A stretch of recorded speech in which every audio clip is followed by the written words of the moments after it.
Start करने का solution शुरू कर चुके हैं, हमको पढ़ना है हेनरी लॉ। ठीक है, तो हेनरी लॉ कब अप्लाई करना है, हेनरी लॉ क्या होता है और किस सिचुएशन में उसको हम अप्लाई करें। ठीक है,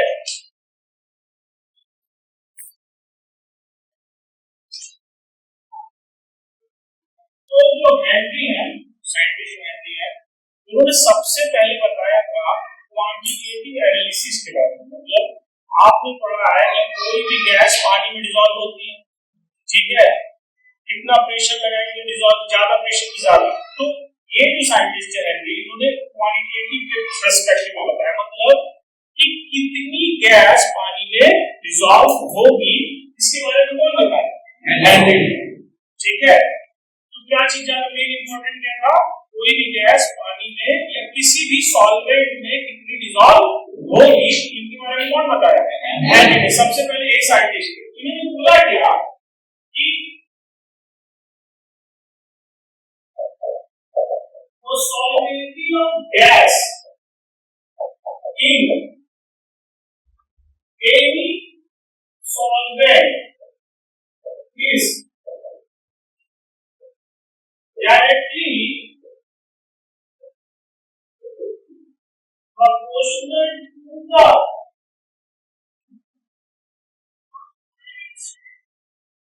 partial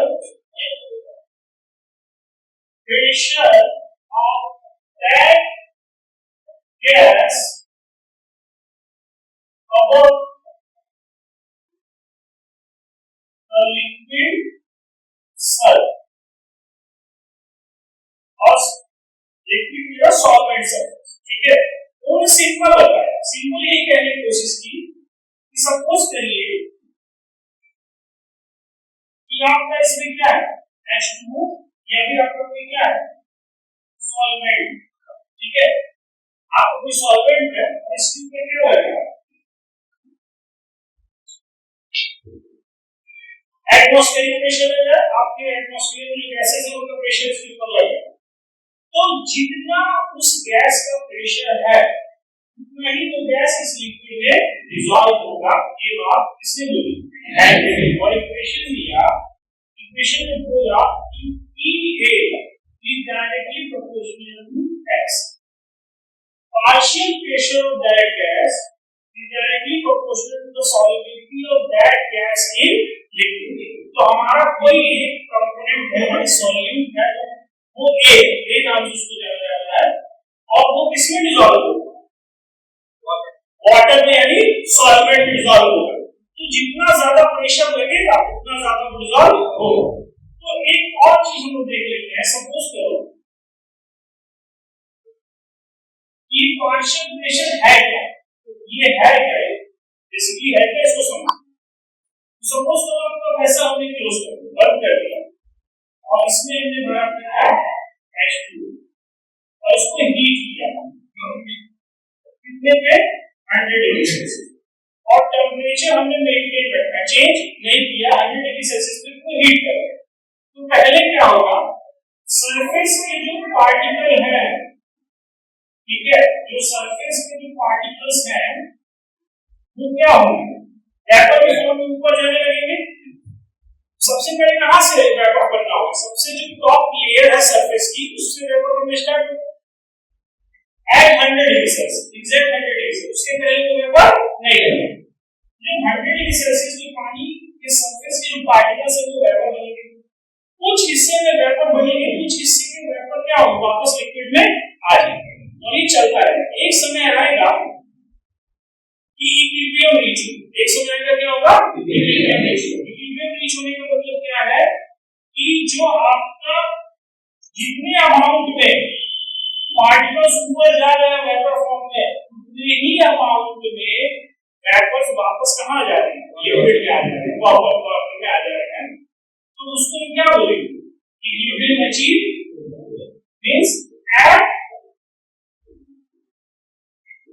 इक्विलिब्रियम के टाइम पे, इक्विलिब्रियम के टाइम पे यहां पे लिक्विड का वेपर होगा,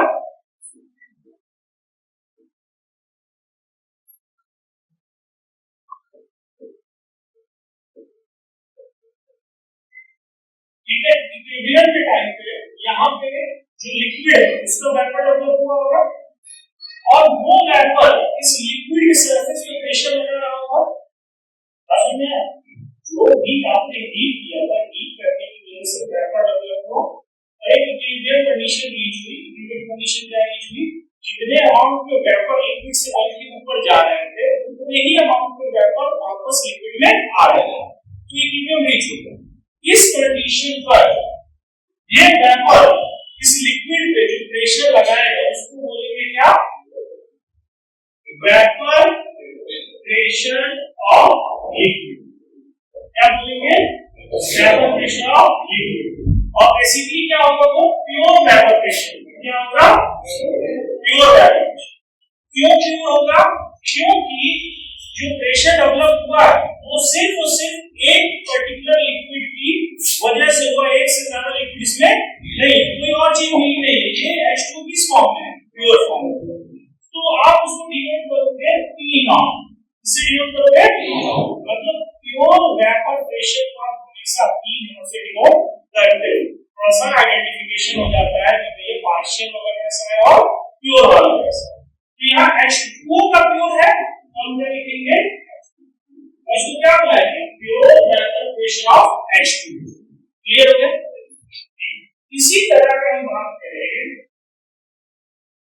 सेम सिनेरियो, हमने इसको बंद कर दिया और अब सॉल्यूशन है हमारा। क्या है?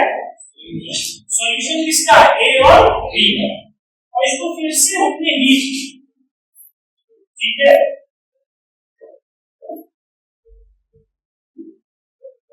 हमने इन दोनों को हीट किया और इसके किसमें पहुंचे? Boiling point. अभी तो पानी है नहीं, तो अभी तो हम मान लेते हैं इसका बॉइलिंग पॉइंट रीच। जब बॉइलिंग पॉइंट रीच होगा तो सेम मैकेनिज्म यही फॉलो होगा कि कुछ हिस्से में देखो यहाँ पे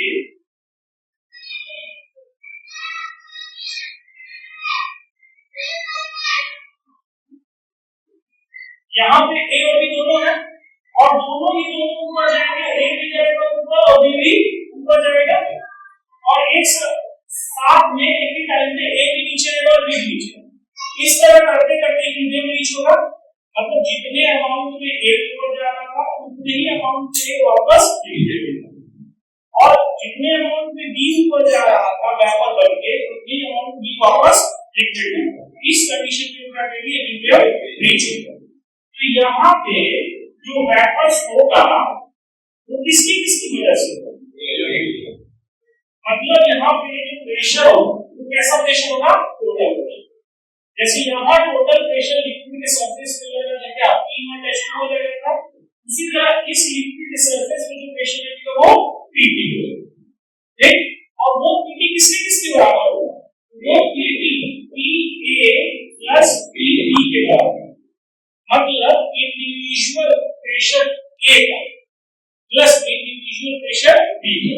तो यहाँ पे नॉट नहीं लगा, क्यों लगाया? क्योंकि हम प्रेशर को प्योर A का नहीं लगेगा, प्योर B का भी नहीं लगेगा, क्योंकि यहाँ पे A भी है और B है। इसको क्या नाम देंगे? इसको बोलेंगे partial vapour pressure of A and B। जैसे इसका नाम होगा partial vapour pressure of A। उसी तरह इसके लिए क्या होगा? Partial vapour pressure of B। बात समझ में आया? तो अब ये चीज समझ में आ गई। P या Pv क्या है? Partial vapour pressure of A और B, और वो दोनों इक्वेशन मिलके किसके लगे? ये इक्वेशन किसने दिया था? डॉल्टन से। किसने दिया था? डॉल्टन। अब हम आ जाते हैं अपने मेन हेनरी लॉ। इस पर आते हैं हेनरी लॉ। तो हमारे पास इस पे जो टोटल प्रेशर लग रहा है वो कितना लग रहा है? 180 लग रहा है। ये हमारा टोटल प्रेशर है, जो हमारा प्रेशर हो गया है, और उसमें जो प्रेशर लग रहा है किसकी वजह से लग रहा है? एयर की वजह से लग रहा है। और एटमॉस्फेरिक प्रेशर है, एटमॉस्फेरिक प्रेशर क्या है? 180 है। तो 180 टोटल प्रेशर इस पे लग रहा है। तो वो टोटल प्रेशर Pt, ये टोटल प्रेशर सरफेस पे जो लग रहा है वो किसकी वजह से? सपोज करो P N2 की वजह से होगा, P O2 की वजह से होगा, PCO2 की वजह से होगा, PCO की वजह से होगा, और भी जो जो गैसें होंगी एयर में उन सब की वजह से होगा। इतनी बात समझ में आ रही है कि नहीं? मतलब उस सरफेस के ऊपर जो जो गैसें हैं उन सब का प्रेशर इस लिक्विड सरफेस के ऊपर लग रहा होगा। क्लियर? अब नाइट्रोजन अगर ज्यादा प्रेशर लगाएगा तो नाइट्रोजन गैस इसमें ज्यादा घुलेगा। O2 अगर ज्यादा प्रेशर लगाएगा तो O2 इसमें ज्यादा घुलेगा। ठीक? तो जो जितना ज्यादा प्रेशर लगाएगा जो गैस, वो गैस पानी में उतना ज्यादा घुलेगी। ये कौन बोलता है? ये बात समझ में क्लियर है? ठीक, इतना जब क्लियर है तो कुछ चीजें और भी हैं, जैसे इस स्टेटमेंट को हम पूरा कंप्लीट करें, उसके लिए प्रोपोर्शनलिटी कांस्टेंट रहता है KHS। ठीक है, ये आपका कंप्लीट इक्वेशन है किसका? तो ये क्या है? पार्शियल प्रेशर ऑफ A और ये है मोल फ्रैक्शन ऑफ A। जैसे हम बात करें P/2, अगर इसके रिस्पेक्ट में लिखना है तो लिखेंगे P/2 is equal to KHN2 और XN। मतलब कि पार्शियल प्रेशर है वो नाइट्रोजन गैस का। अच्छा, पार्शियल क्यों बोला है? क्योंकि यहाँ पे टोटल प्रेशर है वो सिर्फ इसकी वजह से नहीं लगा, इसका एक हिस्सा लग रहा है, उसको नाम दिया गया है पार्शियल। बाकी इसकी वजह से लग रहा है तो इसका भी क्या बोला जाएगा? पार्शियल। क्योंकि पूरा का पूरा हिस्सा इसका नहीं, कुछ हिस्सा नाइट्रोजन का, कुछ हिस्सा ऑक्सीजन का, और भी जो जो गैसेस हैं उनका, इसलिए नाम क्या दिया गया? पार्शियल। अच्छा, KHN2 मतलब ये बता रहा है Henry लॉ और Henry गैस कांस्टेंट और N2 गैस। ये आपका इक्वेशन है, ये आपका पार्शियल प्रेशर ऑफ A। अभी नाइट्रोजन की बात करें तो पार्शियल प्रेशर ऑफ नाइट्रोजन, ये क्या है? Mole fraction of nitrogen. ठीक है, और ये चीज क्या है?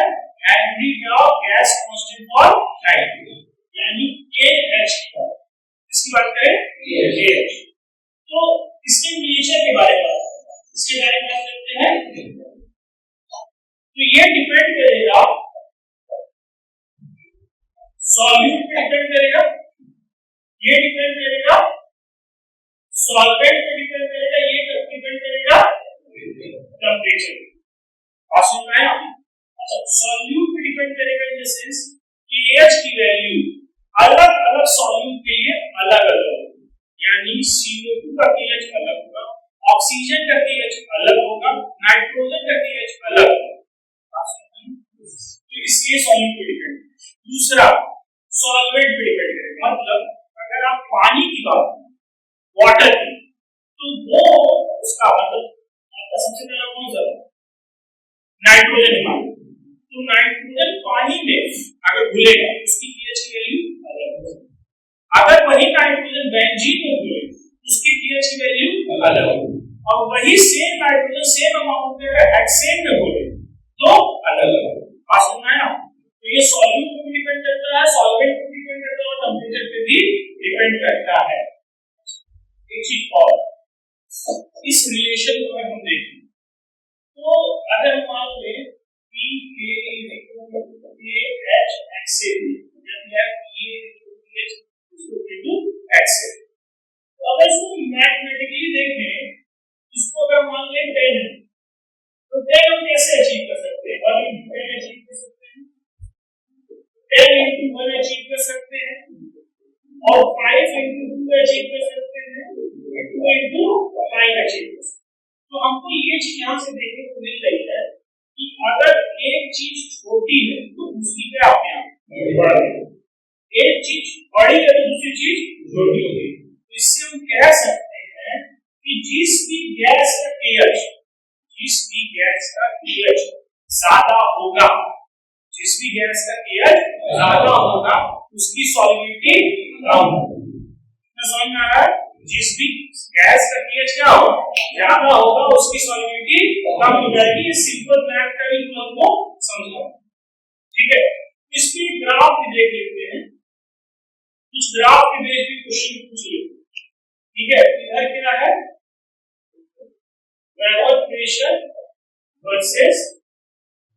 मोल फ्रैक्शन, ठीक है, vapour pressure versus mole fraction. तो अगर इस इक्वेशन को PA is equal to KH x से दिया है, PA is equal to KH is equal to x से दिया है, तो इसको अगर मैं मानूं y, क्योंकि PA क्या है, वेपर प्रेशर कहां y एक्सिस पे है, और इसको मैं मानूं x, ये किस एक्सिस पे x, तो क्या ये equation y is equal to mx plus c से मैच करता है, जहां पे c की वैल्यू क्या है 0, क्यों, ये पूरा इक्वेशन इसके इक्वेशन को स्टेट लाइन में मैच कर रहा है कि नहीं, y is equal to mx plus c match कर रहा है, इसका मतलब कि ये ग्राफ स्ट्रेट लाइन फॉर्म करेगा x और y एक्सिस के बीच में, जो कि आपको क्लास 10 से ही पढ़ते आ रहे हैं। तो समझ में आ रहा है कि ये इक्वेशन जब भी हेनरी लॉ का और ये हेनरी इक्वेशन को डिफरेंट रीडिंग को ग्राफ में डिनोट किया जाएगा, रिप्रेजेंट किया जाएगा, तो ये हमेशा क्या हो, स्ट्रेट लाइन हो। सपोज कर लेते हैं एक ये है A गैस, एक ये गैस है B गैस, एक ये गैस है C। ये सब के सब A gas B gas C gas जो हेनरी लॉ के बेस पे रिलेटेड है। n क्या है, स्लोप, n क्या है स्लोप, pH क्या है स्लोप, जैसे इस इक्वेशन के साथ n स्लोप है, pH क्या है, इसमें प्लस में कुछ नहीं, यानी C क्या है 0, यानी ये ग्राफ कहां से स्टार्ट होगा 0 से स्टार्ट होगा, तो y एक्सिस को कोई इंटरसेक्ट नहीं, C की वैल्यू 0 होना प्रूव करता है कि y एक्सिस को कोई इंटरसेक्ट नहीं है। क्लियर हो गया, तो पहले क्या पता चलेगा कि इन दोनों के बीच में ग्राफ बनाएंगे तो 0 से स्टार्ट होगा, प्लस pH की वैल्यू ज्यादा होगी तो इसका स्लोप भी ज्यादा होगा, तो एक स्लोप ये मान लो, एक स्लोप ये मान लो, एक स्लोप ये, तो किसका स्लोप ज्यादा है, A का स्लोप ज्यादा है, तो A का स्लोप ज्यादा है यानी A का pH ज्यादा है, A का pH उसकी सॉलिडिटी क्या होगी, कम होगी, तो ऐसे भी देख सकते हो, अगर मैं इस लाइन को यहां पे ड्रॉ करूं, इन सबको मैं इक्वल कर दूं, इन सबका प्रेशर क्या है सेम, इन सबके लिए प्रेशर क्या है सेम, ये वैल्यू प्रेशर की है तो सबके लिए क्या है सेम, तो सेम के लिए अगर A का मैं x एक्सिस पे ड्रॉ करूं यहां पे, और B का यहां पे ड्रॉ करूं, और C का यहां पे ड्रॉ करूं, तो इस डायरेक्शन में अगर आप जाओगे, इस डायरेक्शन में अगर आप जाओगे तो आपको दिख रहा है कि x A की वैल्यू बढ़ रही है, मतलब C सबसे ज्यादा सॉल्युबल होगा, B उससे कम होगा और A सबसे कम। समझ में आया, ये सारी चीजें क्या थी, तो हेनरी लॉ का सबसे ज्यादा और तो है एक सबसे पहले क्या समझना है, उसको हेनरी लॉ अप्लाई करते हैं, तो हेनरी लॉ तभी अप्लाई करेंगे जब कोई गैस किसी लिक्विड सॉल्वेंट में डिसॉल्व, पहला कंडीशन जब कोई गैस लिक्विड सॉल्वेंट में, क्लियर हो गया, क्लियर ना, चलो अब दूसरी बात नेचर ऑफ पीएच बात कर ली, तो पीएच की वैल्यू की 0 पे डिपेंड करती है, तो पीएच की वैल्यू सॉल्यूट, मतलब अलग-अलग सॉल्यूट की वैल्यू पीएच अलग-अलग हो। दूसरा बात कर लीजिए कि पीएच की वैल्यू ज्यादा होगी तो सॉल्युबिलिटी कम होगी, ये चीज तो इक्वेशन ही बता रहा है, और उसके बेस पे हम ग्राफ भी देख लीजिए, तो अगर आपसे कभी कहे कि कोई graph they they, this graph represent the readings for Henry, ये हेनरी लॉ का ग्राफ है, या फिर कई सारे ऑब्जेक्टिव ग्राफ दे दिए 1 2 3 4, which graph represent Henry law, तो अगर वो ग्राफ वेपर प्रेशर और मोल फ्रैक्शन में है, इसमें है वेपर प्रेशर और मोल फ्रैक्शन में है, आप सबसे पहले क्या देखोगे कि भैया वो ग्राफ कहां से स्टार्ट होगा, 0 से स्टार्ट।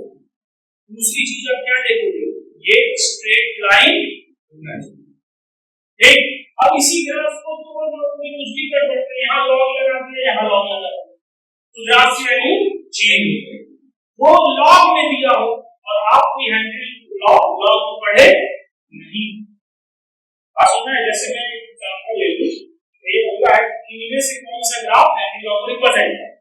और वो ग्राफ किसने दिया? लॉग ने। और आपने हेनरी लॉ के ग्राफ में नहीं देखा है, कुछ नहीं करना है, आपको पता है equation PA is equal to KH x से होता है, तो ले लो लॉग बोथ साइड, लॉग इधर भी ले लो और लॉग इधर भी ले सकते हो, दोनों लॉग ले सकते हो, दोनों लॉग ले लो तो क्या लिखो? Log PA is equal to log KH plus log x से लिख सकते हो, इधर लिख सकते हो। अब यहां पे ये हो गया आपका y, ये log I versus log x है, ये हो गया y और ये हो गया x। यहां जो वैल्यू होगी वो क्या होगी? इंटरसेप्ट, सॉरी स्लोप, यहां क्या आएगा? और ये क्या हो गया? c, क्या हो गया? c। मतलब इस यहां से ग्राफ स्टार्ट होगा, तो ग्राफ कुछ ऐसा बनेगा, क्यों? ये वैल्यू क्या हो जाएगी? log KH, ये वैल्यू क्या हो जाएगी? log KH हो जाएगा, क्योंकि आपको दिख रहा है इसके हिसाब से c इंटरसेप्ट होता है, ये वैल्यू क्या हो जाएगी? log KH। तो ऐसा कुछ ग्राफ दिखेगा, तो कोई जरूरी नहीं है कि क्वेश्चन आपको एग्जैक्ट ऐसा ही पूछे, तो क्वेश्चन बनाना वो अपने तरीके से बना सकते। कितनी चीज क्लियर हो गई? अब बात करते हैं कि एप्लीकेशन ऑफ हेनरी कहां अप्लाई हो, अपने नेचर में और अपनी जनरल लाइफ में कहां अप्लाई कर रहे हैं। तो हेनरी ने सिंपल बोला कि सर जितना प्रेशर उस लिक्विड के ऊपर उस गैस का होगा उतना ही वो गैस लिक्विड में होगा, यही बोला ना? ये है। तो सबसे पहले हमारे पास आता है कोल्ड ड्रिंक, ठीक है? सबसे पहले क्या आता है? तो एग्जाम्स में क्वेश्चन पूछे जाते हैं कि जब आप कोल्ड ड्रिंक बॉटल को खोलते हो तो फिश साउंड क्यों होता है, ठीक है? तो इसलिए आता है कि जैसे ही आप कोल्ड ड्रिंक को खोलते हो तो प्रेशर क्या हो जाता है? रिलीज हो जाता है, क्योंकि बहुत हाई प्रेशर पे कोल्ड ड्रिंक में गैस CO2 गैस बाहर करके एयर टाइट किया जाता है, और जैसे ही आप खोलते हो एयर रिलीज हो जाता है, जो प्रेशर होता है वो क्या होता है? रिड्यूस हो जाता है, तो एक बैग सारा का सारा CO2 क्या होता है? बाहर आ जाता है, और थोड़ा सा वो भी घूमता हुआ दिखने लगता है, कुछ क्या जंप हो रहा है लिक्विड, क्यों हो रहा है? क्योंकि CO2 क्या होने लगता है? निकलने लगता है। जब एक बार आप जबरदस्ती CO2 प्रेशर द्वारा उसमें डाले हो, तो जब प्रेशर हटाओ तो CO2 वापस आएगा अपने बाहर, ये बात, ठीक है? दूसरा क्या पूछता है कि हमें CO2 डालना ही क्यों पड़ा? तो पहला कारण है कि भाई फिश साउंड की वजह से फिश अच्छा लगता है, दूसरा टेस्ट अच्छा हो जाता है CO2 डालने से, कार्बोनेटेड वाटर भी हो जाता है कोल्ड ड्रिंक, इस वजह से CO2 डिसॉल्व करते हैं। तीसरा कारण प्रिजर्व करने के लिए, लंबे समय तक हमारा कोल्ड ड्रिंक बचा है, खराब ना हो, इस वजह से भी CO2 उसमें। एक रियल लाइफ एग्जांपल आप देख लीजिए, वो हेनरी। दूसरा क्वेश्चन बहुत पूछता है कि why aquatic animals are more comfortable in cold water with respect to hot water, मतलब जो पानी में रहने वाले जीव जंतु हैं वो कोल्ड वाटर में ज्यादा अच्छा महसूस करते हैं as compare to warm water. तो ये भी आपको पता है हेनरी लॉ की वजह से कि जैसे जैसे आप टेंपरेचर बढ़ाओगे pH की वैल्यू क्या होगी? बढ़ेगी। टेंपरेचर बढ़ाने से क्या होगा? pH की वैल्यू बढ़ेगी, मतलब pH is directly proportional to temperature. क्या चीज देखे हम? pH is directly proportional to temperature. तो pH बढ़ा, टेंपरेचर बढ़ेगा तो pH क्या होगा? बढ़ेगा, ऑब्वियस सी बात है। और जब pH बढ़ेगा तो सॉल्युबिलिटी क्या होगी? तो जो पानी के अंदर जितना भी ऑक्सीजन डिसॉल्व है, ऑक्सीजन उतना ही डिसॉल्व होगा जितना ऑक्सीजन का प्रेशर उस पानी के ऊपर होगा, जो कि अपना एटमॉस्फेरिक प्रेशर में है। एटमॉस्फेयर में अपना ऑक्सीजन है और उसको कहां खोलना है? पानी में। तो जितना ऑक्सीजन का पार्शियल प्रेशर पानी के ऊपर होगा उतना ही ऑक्सीजन पानी में घुलेगा। आप बढ़ा दो टेंपरेचर पानी का, टेंपरेचर बढ़ा दोगे तो जो गैस डिसॉल्व होनी थी क्या हो जाएगी? बाहर आने लगेगी। तो पानी में रहने वाले जानवरों को क्या होने लगेगा? ऑक्सीजन की वजह सांस लेने में दिक्कत। तो ये क्वेश्चन दो बहुत। फिर आप अभी कुछ नोट करना है। चलो हाँ क्या देख रहे हैं हम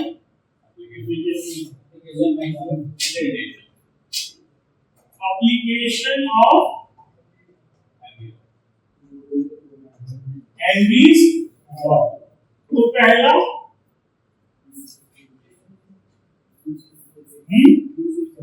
कोल्ड ड्रिंक्स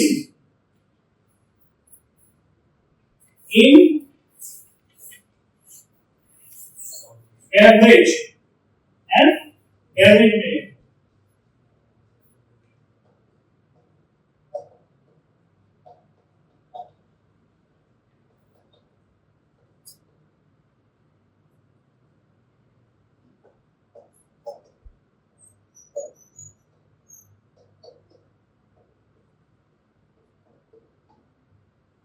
ठीक है CO2 dissolving in cold drink at high pressure CO2 को कोल्ड ड्रिंक्स के अंदर डिसॉल्व करने के काम में आता है और पूछ भी सकता है कि भाई CO2 को डिसॉल्व ही क्यों करना तो पहला कारण है आपका कि because of fish sound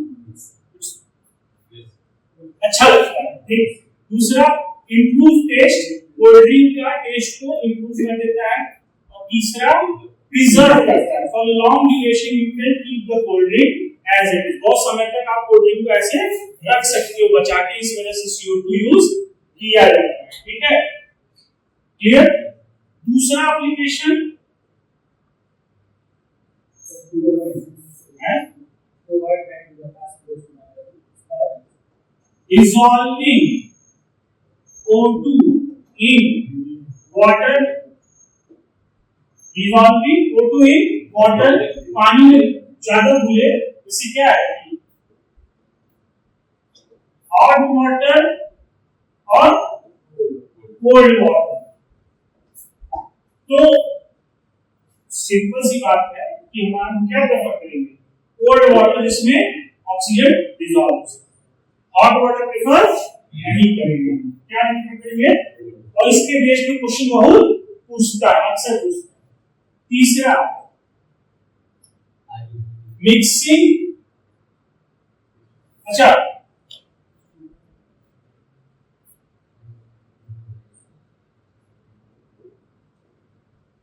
medical condition called bends कौन सी मेडिकल कंडीशन है बैंड्स ये होता क्यों है because of sudden release of nitrogen gas from our body nitrogen gas एक बैग अपने आप हमारे बॉडी से रिलीज होता है जब कोई स्कूबा डाइवर एक बैग नीचे से ऊपर इसको समझते हैं जब भी कोई स्कूबा डाइवर गोताखोर पानी में नीचे जाता है तो जैसे जैसे वो नीचे जाता है प्रेशर क्या होता है इंक्रीज ठीक है तो उसकी वजह से नाइट्रोजन गैस उसके ब्लड में बहुत ज्यादा घुलता है कौन सी गैस सबसे ज्यादा घुल रही है N2 गैस उसके ब्लड में घुलता है अच्छा तो अगर वो एक बैग ऊपर आए तो क्या होगा प्रेशर रिलीज होगा मतलब प्रेशर कम होगा रिलीज नहीं होगा प्रेशर धीरे धीरे क्या होगा कम होगा अच्छा एक बैग आ जाएगा तो एक बैग कम हो जाएगा तो एक बैग ऊपर आने की वजह से नाइट्रोजन गैस जो ब्लड स्ट्रीम में आपकी घुली हुई है वो एक बैग बाहर आएगी तो क्या फॉर्म करेगा बबल फॉर्म क्या फॉर्म करेगा तो sudden release of nitrogen gas from blood stream produce bubble तो बबल फॉर्म करने की वजह से ये आपके ब्लड वेसल और वेन्स को क्या कर देगा ब्लॉक कर देगा और जिसकी वजह से क्या हो जाता है इसी मेडिकल कंडीशन को क्या बोलते हैं तो bubble formation in blood vessel और वेन्स और कैपिलरी ब्लड की जो भी वेन्स कैपिलरी उसमें क्या फॉर्म होता है बबल फॉर्म हो जाता है due to sudden release of nitrogen gas की सडन रिलीज की वजह से क्या फॉर्म हो जाता है और उस बबल आपकी ब्लड फ्लो को क्या करता है स्टॉप करता है ब्लड फ्लो और उसको क्या करेगा स्टॉप उसी कंडीशन में क्या कहते हैं वेंस और वेंस की वजह से लोगों की डेथ भी हो जाती है इसके लिए क्या करना चाहिए तो पहले जो भी गोताखोर है जो भी स्कूबा डाइवर्स हैं उनको धीरे धीरे ऊपर आना चाहिए क्या करना चाहिए धीरे धीरे ऊपर आना चाहिए फर्स्ट थिंग दूसरी चीज हम क्या करते हैं उस ऑक्सीजन और उस सिलेंडर में हम नाइट्रोजन का अमाउंट कम करके कोई और इनर्ट गैस जैसे हीलियम हम ऐड कर देते हैं। 11% अप्रॉक्स हम क्या ऐड करते हैं हीलियम, और 32% हमारा क्या होता है O2, और रिमेनिंग क्या होता है बस ना। देखो आपकी सुपर डाइवर जो सिलेंडर है, तो अगर हम नॉर्मल बात करें तो उसमें एयर होता है सिलेंडर में। एयर में सबसे ज्यादा क्या है नाइट्रोजन, 79% के अप्रॉक्स है, उससे भी ज्यादा, ठीक है कम ही मान लो चलेगा, लेकिन 79 है अप्रॉक्स, बहुत ज्यादा अमाउंट। तो हम क्या करते हैं कि नाइट्रोजन के अमाउंट को क्या कर देते हैं कम कर देते हैं। कैसे कम कर देते हैं, इनर्ट गैस मिला देते हैं हीलियम, जिसका कोई रिएक्टिविटी से लेना देना नहीं। तो जब हीलियम मिला देंगे तो नाइट्रोजन से रिएक्ट भी नहीं करेगा किसी से, और नाइट्रोजन का अमाउंट भी क्या हो जाएगा कम। तो दो प्रिजर्वेटिव हम लोग यूज करते हैं स्कूबा डाइवर्स में जिससे बेंड ना। पहला क्या है कि हम कहते हैं सजेस्ट करते हैं कि वो नीचे से ऊपर धीरे धीरे एक बेंड ना। दूसरा क्या कहते हैं कि हम जो सिलेंडर यूज करते हैं ऑक्सीजन सिलेंडर या एयर सिलेंडर जो भी स्कूबा डाइवर यूज करते हैं, उसमें हम 11% हीलियम मिला देते हैं और ऑक्सीजन का परसेंटेज ज्यादा, जिसकी वजह से डेड होने के चांसेस क्या होते हैं कम होते हैं। चौथा प्रॉब्लम जो होता है, चौथा मेडिकल कंडीशन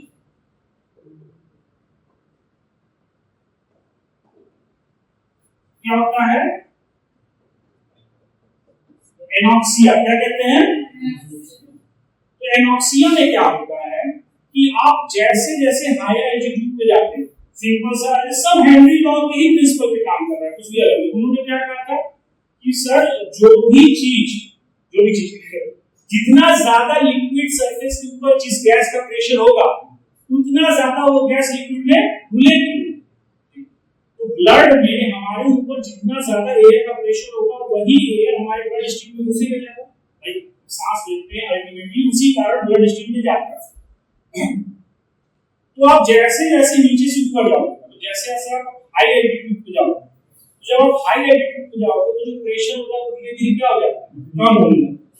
तो जब प्रेशर कम होने लगेगा तो ऑक्सीजन का जो ब्लड स्ट्रीम में घुलना है वो भी कम होने लगेगा, ठीक। तो जो ऑक्सीजन प्रॉपर्ली जितना बॉडी को चाहिए उतना नहीं मिलेगा, उसके लिए एक कंडीशन डेवलप हो जाता है, उसको क्या बोलते हैं एनॉक्सिया। कंडीशन होता क्या है बेसिकली कि जो थिंकिंग एबिलिटी लोगों वो क्या हो जाती है कम हो जाती है, प्लस स्ट्रेंथ भी क्या हो जाता है रिड्यूस। तो जब आप जितनी स्ट्रेंथ से यहाँ काम कर सकते हो या फिर जो भी काम कर सकते हो वो उतनी स्ट्रेंथ से नहीं कर सकते। तो सबसे ज्यादा प्रॉब्लम किसको होता है, क्लाइंबर्स को होता है, जो पहाड़ों को अच्छे ऊंचाई जो भी होते चढ़ाई करते हैं उनके अंदर सबसे ज्यादा देखने को मिला मेडिकल कंडीशन, ठीक है। तो ये सारे एग्जांपल्स किसके थे हेनरी लॉ, ठीक है। तो ये एप्लीकेशन हो गया। अब हम लोग बात करते हैं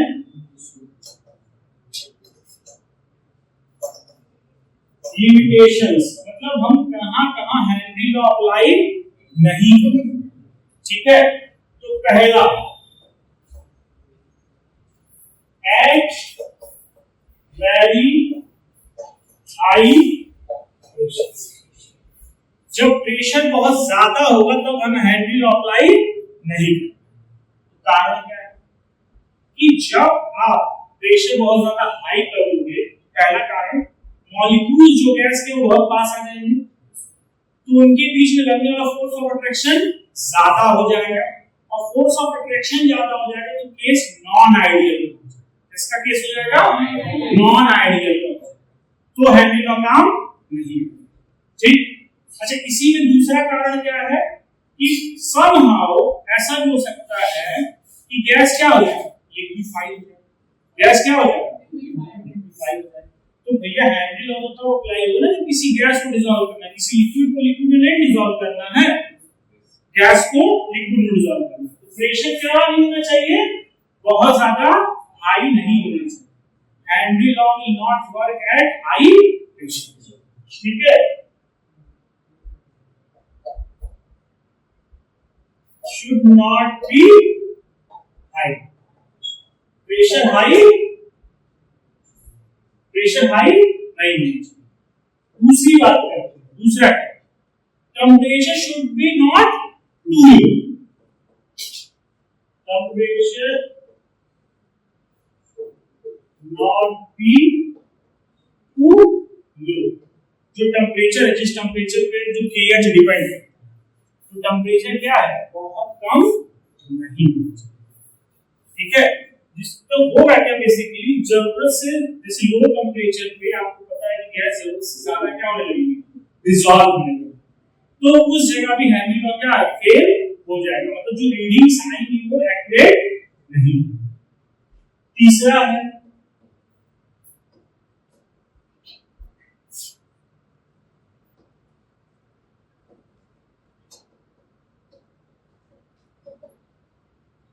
जो गैस है वो आपके लिक्विड के साथ रिएक्ट नहीं करनी चाहिए। ऑब्वियस सी बात है, जब गैस लिक्विड के साथ रिएक्ट करने लगेगी तो दूसरा प्रोडक्ट बना लेगी, तो उसकी घुल तो गया था, सॉल्युबल तो हो गया था, लेकिन जब वो रिएक्शन में पार्ट ले लिया तो उसको डिसॉल्व कर दो, तो डिसअपीयर हो गया।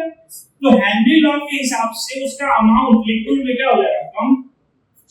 भाई आप आराम से, आपने बोला 10, आपने 100 मॉलिक्यूल बोला, आपने 100 मॉलिक्यूल गैस का पानी में घोल दिया या किसी सॉल्वेंट में घोल, उसमें से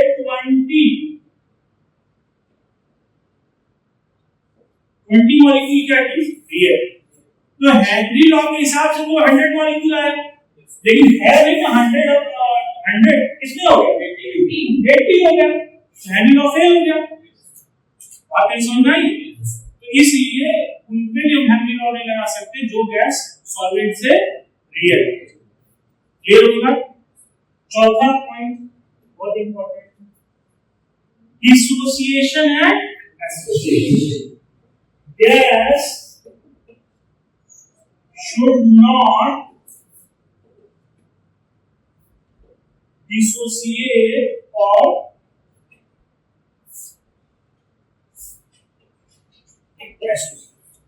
जब आप किसी भी गैस को पानी में घोलोगे वो डिसोसिएट और एसोसिएट नहीं होना चाहिए, फिर वो भी फेल हो जाएगा। क्यों? क्योंकि भैया आपने तो एक्स अमाउंट डाला था, प्रेशर के हिसाब से एक्स अमाउंट डिसॉल्व होना चाहिए था, लेकिन डिसोसिएट हुआ तो वो 2x बन गया या 3x बन गया, जिसमें भी टूटेगा, या एसोसिएट हुआ तो x/2 हो गया या x/3 हो गया, तो एक्चुअल अमाउंट क्या हो गया, कम हो गया ना, तो वो गैस डिसोसिएट और एसोसिएट भी नहीं हो।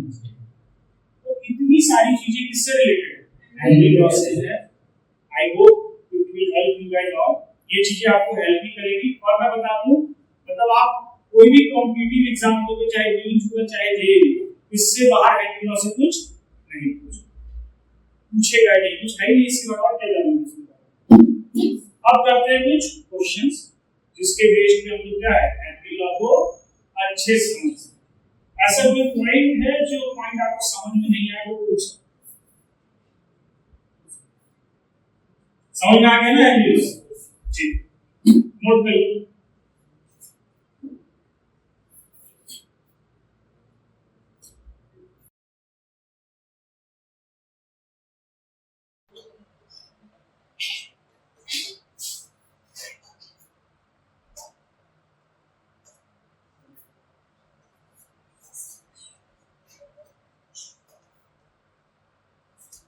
ठीक है, कुछ छोटे छोटे सिंपल प्रॉब्लम देखते हैं जिससे हमारा हेनरी लॉ क्या हो क्लियर हो जाए, और उसके बाद फिर हम थोड़े से अच्छे लेवल के क्वेश्चन देखेंगे, सब तरह के क्वेश्चन देखेंगे। तो सबसे पहला क्वेश्चन अगर मान लो डायग्राम में दे दिया हो, ठीक है,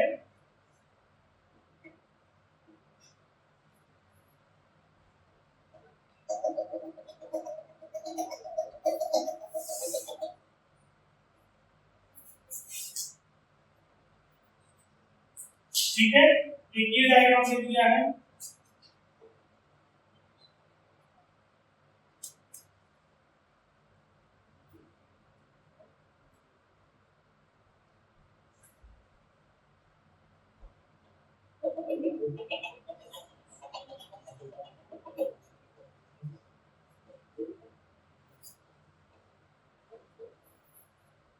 तो किस केस में ये दो सिनेरियो है, ये आपका क्या है पानी है और उसके ऊपर सिर्फ ऑक्सीजन गैस, कौन सी गैस है सिर्फ ऑक्सीजन गैस, और 1 केजी का वेट रखा हुआ, ठीक है। दूसरा सिनेरियो है पानी है और सिर्फ ऑक्सीजन है, उसके ऊपर 2 केजी का वेट, तो किसमें किस वाले में ऑक्सीजन ज्यादा डिसॉल्व दूसरे वाले में, क्यों? क्योंकि जितना इसका प्रेशर इस सरफेस पे लगेगा, जितना ऑक्सीजन का प्रेशर इस सरफेस पे लगेगा उतना ऑक्सीजन पानी में क्लियर हो गया। दूसरा दे दे कि KH CO2 दे दे 3 बार, ठीक, फिर KH O2 दे दे 2 बार, फिर KH CH4 दे दे 2.5 बार, फिर बोले KH N2 they they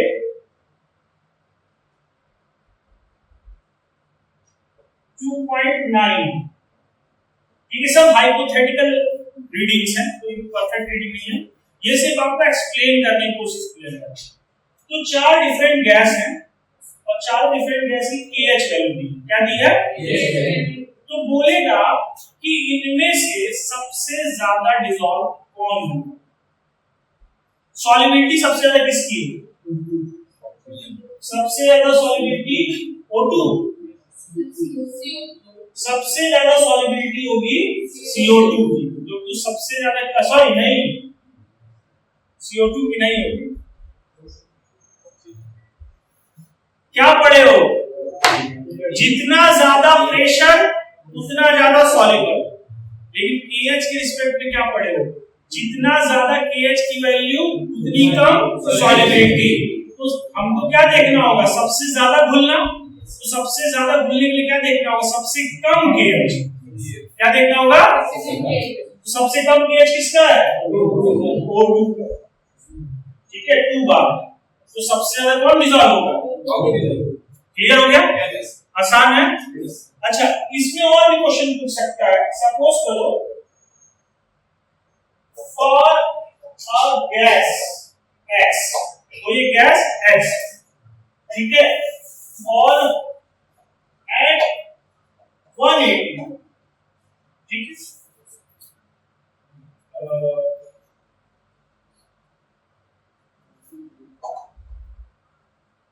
dissolves 1.3 into 10 to power 2 for gas X, तो ये गैस X है, तो वो 180 पे इतना डिसॉल्व, तो how much X will dissolve at 280, ठीक, कोई सिंपल क्वेश्चन है कि कोई गैस X है, 180 प्रेशर पे वो इतना डिसॉल्व, तो अगर प्रेशर बढ़ा के 280 कर दिया, क्या कर दिया जाए 280, तो वो कितना डिसॉल्व, तो ट्वाइस हो जाएगा, क्योंकि पता है pressure is directly proportional to excess और pressure is directly proportional to solubility, ठीक, तो प्रेशर जितना बढ़ेगा उतनी सॉलिबिलिटी भी बढ़ेगी, क्लियर है। चलो, एक ग्राफ आपको बता ही दिए थे, इस तरह करके क्या है, वेपर प्रेशर है और यहाँ क्या है मोल फ्रैक्शन, अगर ये गैस का ये है,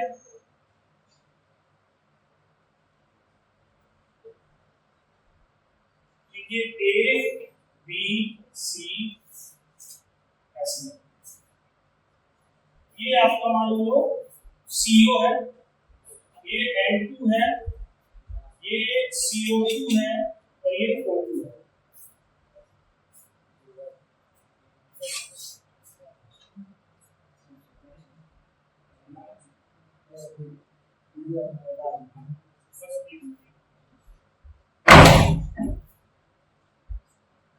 ठीक है, तो बोल रहा है arrange in decreasing order of solubility, arrange in मतलब जो सबसे ज्यादा डिसॉल्व होगा वो सबसे पहले और जो सबसे कम डिसॉल्व होगा वो सबसे बाद में। तो आपको पता ही है, नहीं तो देखो एक तो ये है, इससे पता चल जाएगा, यहाँ लाइन किस नंबर पर बन जाएगा भैया, O2 मोल फ्रैक्शन ज्यादा है, O2 ज्यादा डिसॉल्व हो रहा है और CO का मोल फ्रैक्शन कम है, CO कम डिसॉल्व हो रहा है। दूसरा KH, अच्छा इस तरह भी पूछ सकता है, बताइए इनमें KH सेकंड हाईएस्ट किसका,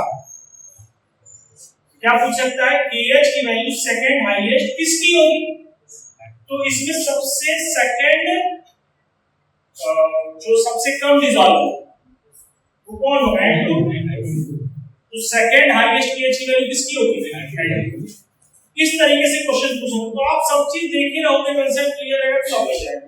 अब करा जाएगा थोड़ा सा tough question, numerical based proper question किया जाएगा, ठीक है, नोट करना है, नोट कर लो।